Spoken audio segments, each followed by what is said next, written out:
Supercrack Estrella presenta. Hay zombies en la Antártida. La gente sintética oculta de nuestra vista. Otro aspecto de la agenda sintética que aún es en su mayor parte desconocido para la población en general es la clonación humana. Sí, es real, y está sucediendo en Dumbs, bases militares subterráneas profundas, mientras hablamos.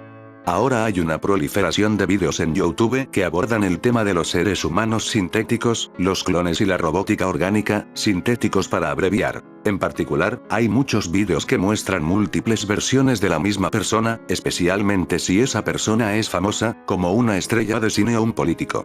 Incluso de nosotros mismos, como en la película Nosotros. ¿Hicieron referencia a los centros de clonación en las redes sociales? ¿Por qué lo hizo Josh Green?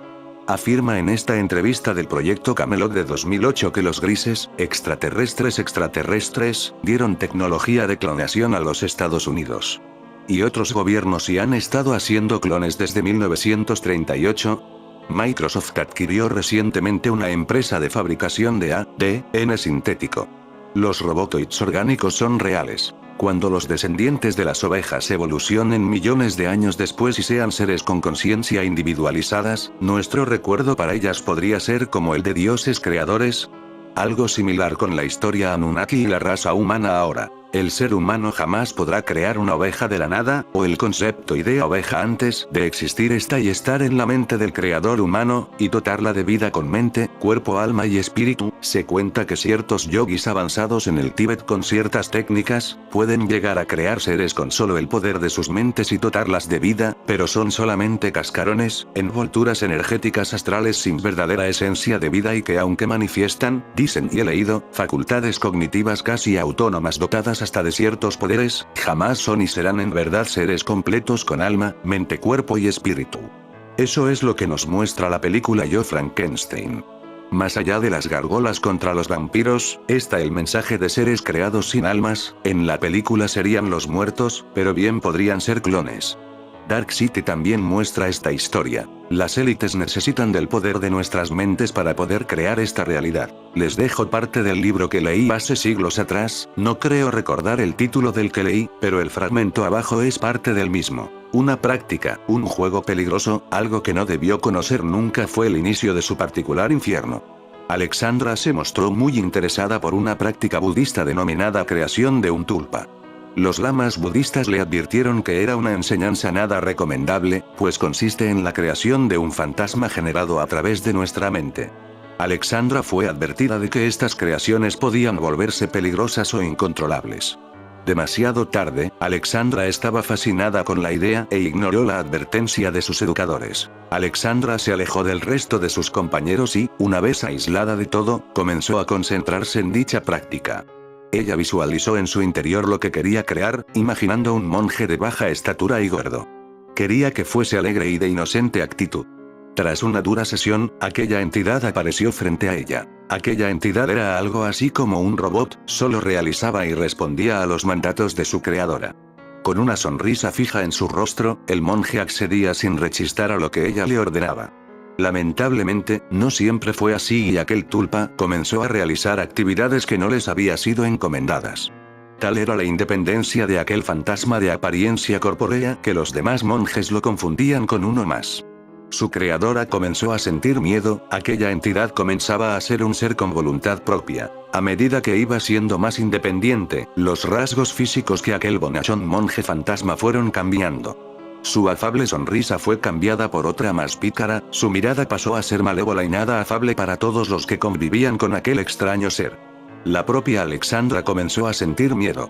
De existir algo así de seguro que estará en la Antártida. La Antártida es una porción de la Tierra tan desconocida e inhóspita que es el escenario perfecto para construir una y mil teorías de la conspiración. De acuerdo con la teoría, la región en el rincón más al sur del planeta alberga un mundo oculto detrás de su infranqueable capa de hielo. La Antártida, la última frontera que el hombre fue capaz de conquistar, es en realidad un lugar desolado al que el mundo solo mira con objetivos científicos o militares, sin muchas ambiciones de llevar allí la civilización. Quizás Lucas en 1977 ya tenía claro que las guerras clon o clónicas eran un conflicto en el que luchaban clones humanos contra droides mecánicos. Lo desconozco. El caso es que es un debate muy actual. Con el tiempo, los clones se dieron cuenta que había órdenes que no podían seguir, ya que iban en contra de todo lo que habían estado haciendo durante la guerra. Así que probablemente hubo diferentes tipos de actos de rebelión y el imperio decidió ir cambiando los clones por Stormtroopers.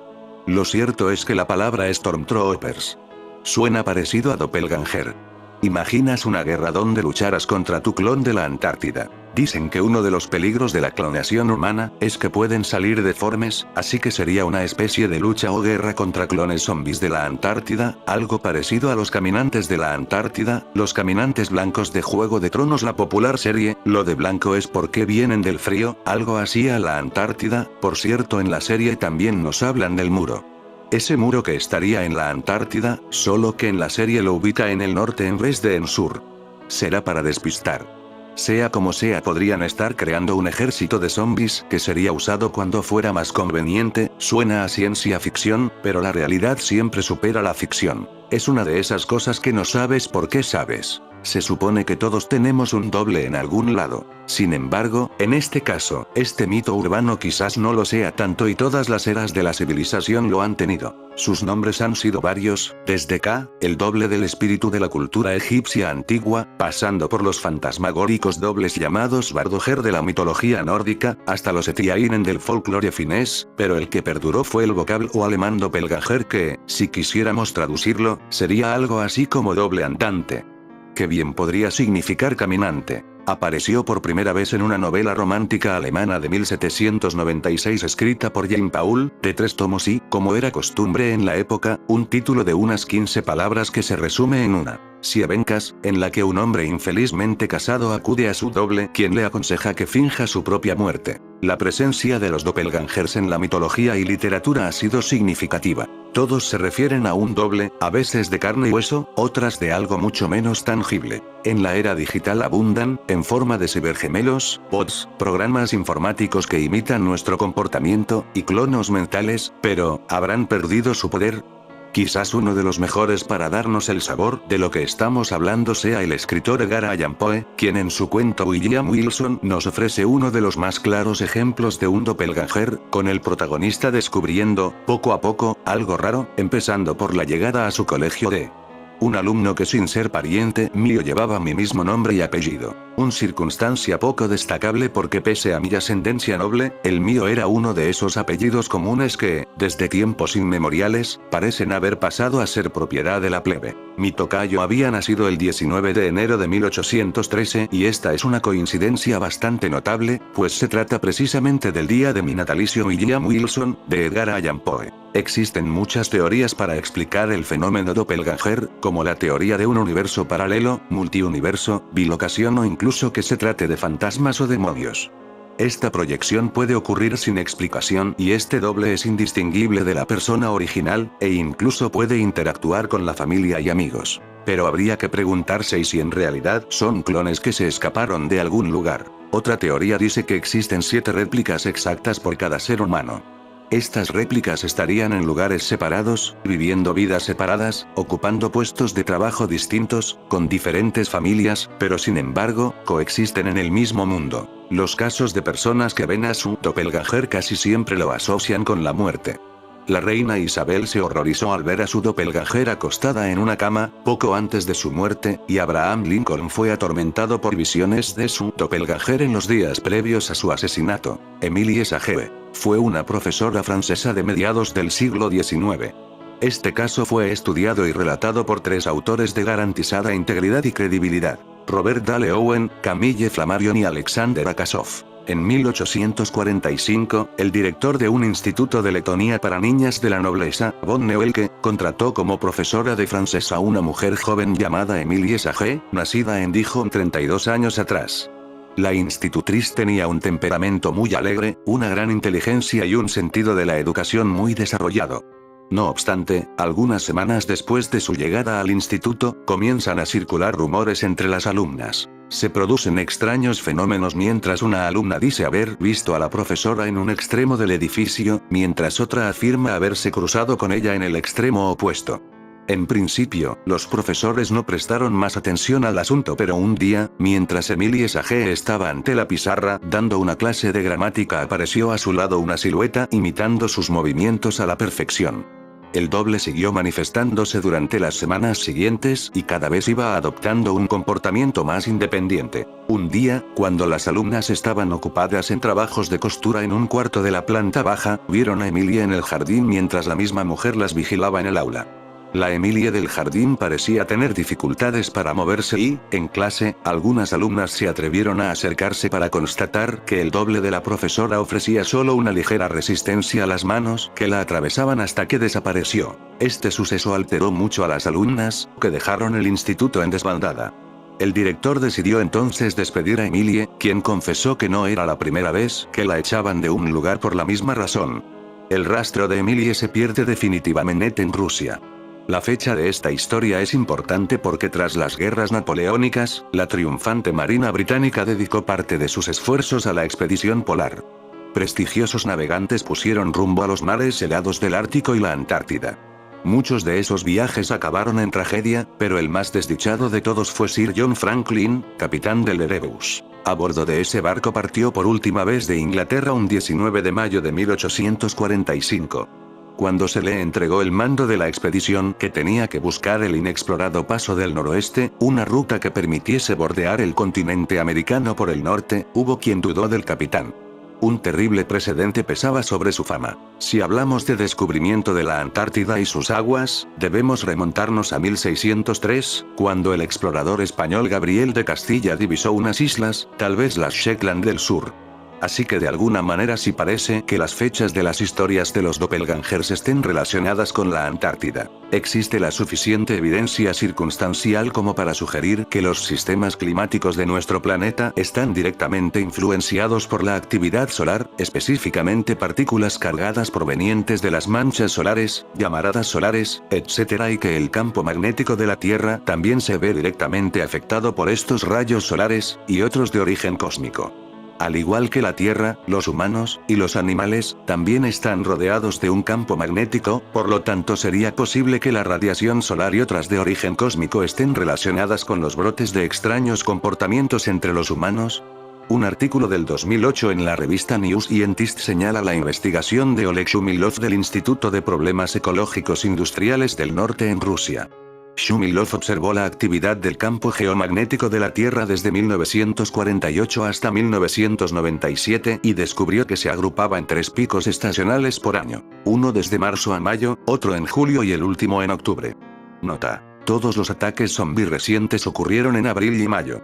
Sorpresivamente, también descubrió que los picos de geomagnetismo concordaban con picos en la cantidad de desórdenes del humor, es decir, depresión, ansiedad, trastornos bipolares, variaciones del humor, e incluso suicidios en la ciudad de Kirovsk en el norte de Rusia durante el mismo periodo.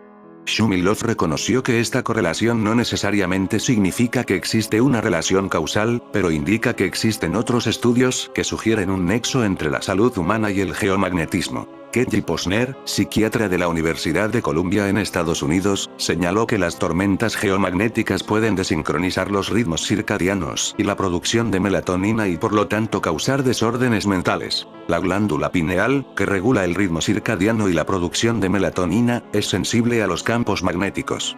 El sistema regulatorio circadiano depende de repetitivas instancias ambientales para sincronizar relojes internos, dice Posner. Los campos magnéticos podrían ser una de estas instancias ambientales.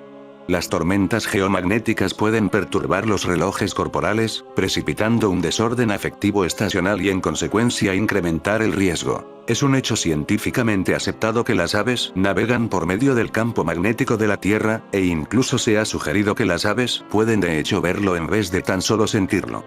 La radiación solar y cósmica afecta el campo magnético de la Tierra, y se ha señalado que la distorsión del campo magnético de la Tierra a través de la radiación solar y cósmica puede ser la responsable de las oleadas de muertes de aves que comenzaron de manera espectacular el día de Año Nuevo del 2011 y que volvió a repetirse, casi el mismo día, un año después. ¿Pero qué hay acerca de los humanos? Pero no es eso lo más importante. Lo peor, en efecto, es lo que la anomalía del Atlántico Sur podría significar en el futuro. Muchos piensan, en efecto, que el misterioso fenómeno no es más que el presagio de una inversión de los polos magnéticos de la Tierra. El polo norte magnético pasaría a ser el polo sur magnético y viceversa. Durante el tiempo que durara la migración de los polos, el campo magnético en general se debilitaría, dejándonos más expuestos a la dañina radiación espacial. No se trata, sin embargo, de una novedad para el planeta, que ha sufrido ya ese tipo de cambios en numerosas ocasiones, la última hace alrededor de 700.000 años. Pero los científicos no terminan de ponerse de acuerdo al respecto. ¿Estamos al comienzo de una inversión de polaridad del campo magnético terrestre? Y si es así, ¿es la anomalía del Atlántico Sur traerá de vuelta a los zombies como parece que pasó ya en la Tierra y otros planetas? En el año 2011, Steven Reppert de la Universidad de Massachusetts en Worcester y sus colegas estudiaban los criptocromos, proteínas sensibles a la luz que regulan los relojes circadianos de muchas criaturas, incluyendo a los humanos, y ayudan a sentir los campos magnéticos de la Tierra para las moscas de la fruta y las aves. Reppert quería saber si los criptocromos humanos podían ser utilizados para sentir los campos magnéticos de la Tierra. Entonces reemplazó a los descubiertos en las moscas de la fruta con una versión humana, Cri2, que se encuentra en la retina humana. En las pruebas, las moscas de la fruta no tuvieron problema alguno en usar el criptocromo humano para sentir los campos magnéticos, lo que implica que los humanos tienen el hardware para hacer lo mismo, pero por alguna razón no activan esta habilidad, indica Reppert. El importante investigador Robert J. Gegear, del Departamento de Neurobiología de la Escuela de Medicina de la Universidad de Massachusetts, resumió los descubrimientos en relación a los humanos, los rayos solares y cósmicos y el campo magnético de la Tierra. Nuestro estudio sugiere que los humanos estarían genéticamente predispuestos a la influencia del flujo geomagnético ya que se relaciona con el campo magnético de la Tierra y partículas cargadas tales como llamaradas solares, eyecciones de masa coronal, rayos gamma, y rayos cósmicos galácticos. Dejando de lado la improbable explicación de uso de drogas o de una enfermedad mental por el reciente brote de la versión humana de la fascitis necrotizante, es posible que lo que estemos observando aquí es algo a escala mayor, o cósmica. En este caso, y en el caso del significativo aumento de la radiación solar y cósmica que ingresa en nuestra pequeña esquina en el universo, los radicales efectos que semejante energía puede producir en nuestro planeta bajo la forma de grandes cambios terrestres, la amenaza de algunos pocos zombies corriendo por nuestras ciudades podría ser la última de nuestras preocupaciones. ¿A que los zombies, está la radiación solar y cósmica causando estragos en la vida del planeta Tierra?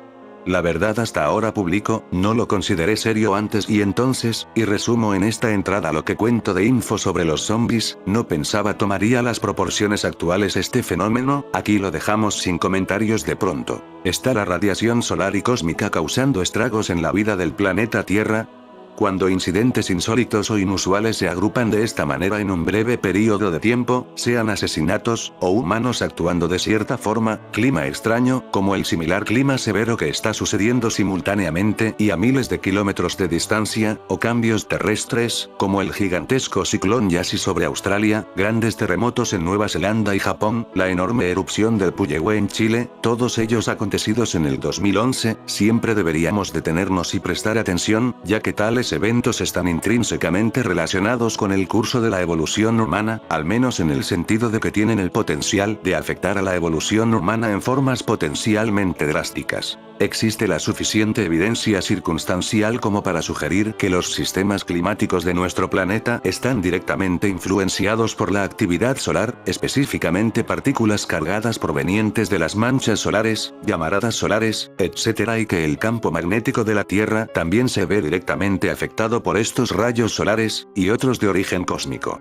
Al igual que la Tierra, los humanos, y los animales, también están rodeados de un campo magnético, por lo tanto sería posible que la radiación solar y otras de origen cósmico estén relacionadas con los brotes de extraños comportamientos entre los humanos. Un artículo del 2008 en la revista New Scientist señala la investigación de Oleg Shumilov del Instituto de Problemas Ecológicos Industriales del Norte en Rusia.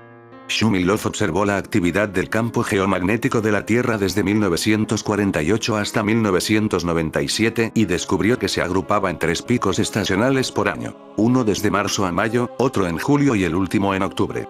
Nota: todos los ataques zombie recientes ocurrieron en abril y mayo. Sorpresivamente, también descubrió que los picos de geomagnetismo concordaban con picos en la cantidad de desórdenes del humor, es decir, depresión, ansiedad, trastornos bipolares, variaciones del humor, e incluso suicidios en la ciudad de Kirovsk en el norte de Rusia durante el mismo periodo.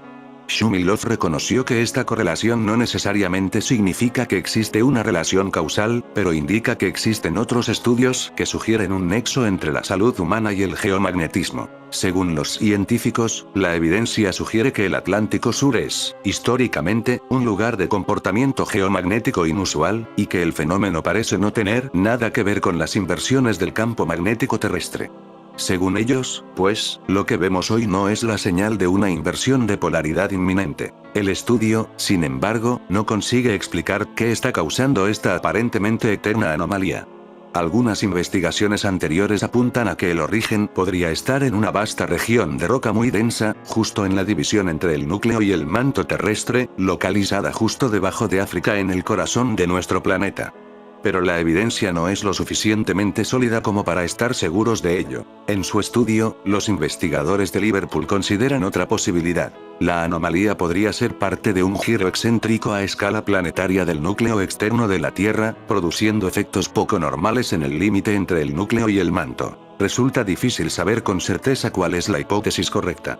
Lo único que sabemos es que el origen de la anomalía está en lo más profundo de la Tierra, y que pasará tiempo antes de que podamos explicarla por completo. En un área que se extiende desde África hasta América del Sur, el campo magnético de la Tierra se debilita gradualmente debido a que el centro de este campo magnético está desviado 50 kilómetros respecto de su centro geográfico. Este extraño comportamiento del campo magnético, conocido como anomalía del Atlántico Sur, AAS, ha desconcertado a los geofísicos y está causando perturbaciones técnicas en los satélites que orbitan la Tierra. Así que si aquí en la Antártida hay clones, no es tan extraño que terminaran siendo zombies. En fin, amigos de Supercrack Estrella, si el video te gustó, pulgar arriba.